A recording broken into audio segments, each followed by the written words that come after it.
I'm Joe Wambolt. I've been with the company since 1960. And one of the reasons I came is to work on the manned space program. And it was a major race between the United States and Russia at that time to get an ICBM that was reliable. And at the time, the Atlas wasn't very reliable. And I was pretty surprised when I heard that the Atlas program had been selected to be the booster that was going to boost the first American men into space. At the time, the manned space program was almost as important as the ICBM race. And to have a man in the United States go into orbit on one of these Atlas rockets was quite an achievement.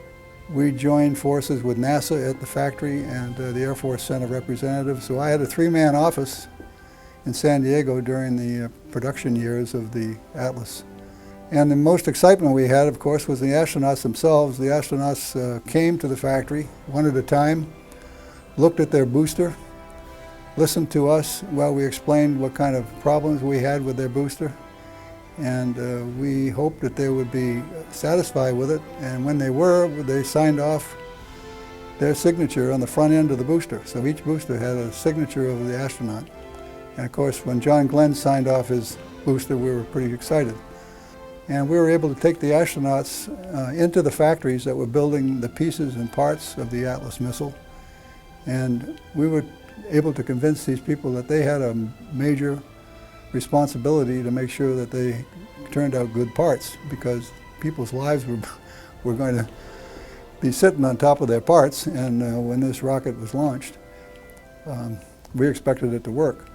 The program was very successful. We had 4 totally successful manned missions on Mercury. Within a matter of 2 to 3 months, we're involved in the Gemini program. By this time, the Titan had been then selected to be used for the Gemini program, and Aerospace again was asked by the Air Force to join forces to give General Systems Engineering oversight to the development of the manned version of the Titan that was going to be launched to support the Gemini program, which was a 2-man capsule. We had 10 successful manned missions.